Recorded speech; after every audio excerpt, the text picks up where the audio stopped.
Hey guys, Chris from MMORPG, and today we're looking at the first of 3 new monitors Pixio plans to release this year with the PXC32. It's 32 inches of 1440p, 144Hz goodness, and it's packing a curved Samsung VA panel. And I'm going to tell you a secret. Before getting this monitor, I had another one that was on paper exactly the same, except they're not, and I'm going to tell you why right after this.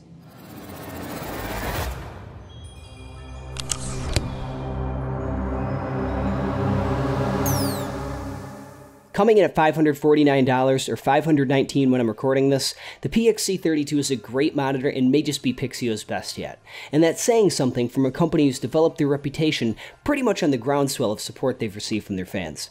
We've seen them improve themselves model after model, and it's really great to see them continue that here. Taking a look at the outside, we see a really sleek design without any big logos or branding, just a small model number in the bottom left corner. The bezels are super thin, coming in at only about 2mm in the top and sides, but like most monitors, the display does cut in a little bit, so the actual black space is going to be about 1/4 inch. Turning it around to the back, we see some neat additions with new red LEDs that give it that gamer flair. Now, you're not going to be looking at them, of course, but they do give you a little bit of a backlight if your monitor is close to the wall, and it's really the kind of thing that you'd usually find on more expensive models from the likes of Acer or Asus, and this Pixio comes in the triple digits cheaper than models from either of those companies in their gamer line. There's also a headphone clip to store your headset and help you keep that clean look on your desk. For connections, we have a DisplayPort, HDMI 2, and DVI, each allowing the monitor to hit 144Hz for buttery smooth gameplay. We also have an audio port for connecting headphones if you're gaming at night or don't have speakers. The only downside here is that the stand really doesn't offer a lot of flexibility with no height adjustment or rotation and just a bit of tilt. Pretty standard if you've seen their other models, but they do sell a much better version on their website and include a decent VESA adapter in the box that should work with just about anything.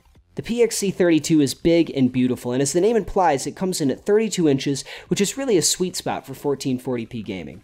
At 1080p, I always felt 32 inches was just too big because you'd get that screen door effect from visible pixels, but here, that bump in resolution just gets rid of that completely, giving you a crisp, clear image and a monitor that takes up way more of your field of view.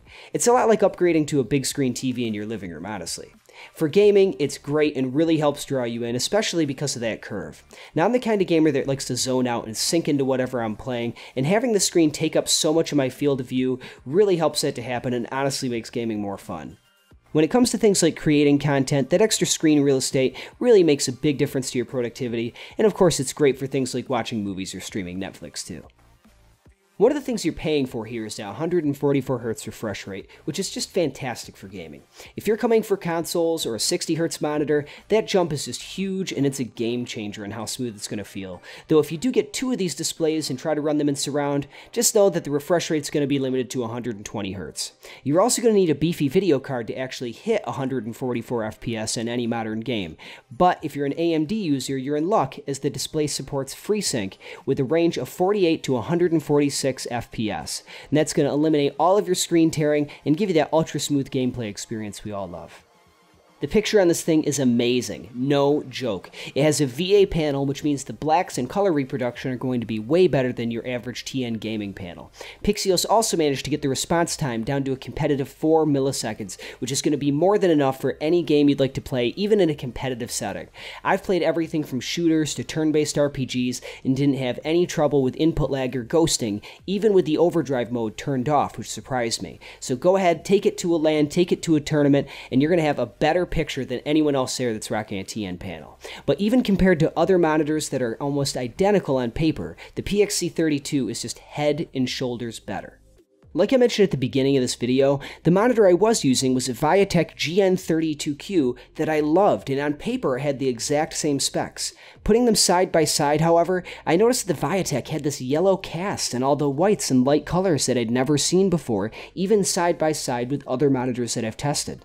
Now, they could be using 2 different Samsung panels or different treatments for glare, I'm not sure, but Pixio says they tweak their panels before and after QC, and I believe them, because between 2 Samsung VA panels, same resolution, refresh rate, everything you'd be looking for on paper, the Pixio has cleaner whites, better colors, and all around better brightness and picture quality without looking washed out as it scales up. I'd love to see their top-of-the-line stand included in the box, but there's no denying that the PXC32 is a great monitor, and I'd put it toe-to-toe with a comparable Acer Predator or Asus ROG any day of the week, all while counting my $100+ of saved cash. And hey, right now there's actually a launch special to buy the monitor and stand for only $499. So how about that? If you liked the review, be sure to hit that thumbs up button and subscribe so you don't miss the next one, and be sure to head over to mmorpg.com to read our full thoughts. With that, guys, thank you for watching, and thank you to Pixio for letting us take their new monitor for a spin, and we'll see you next time.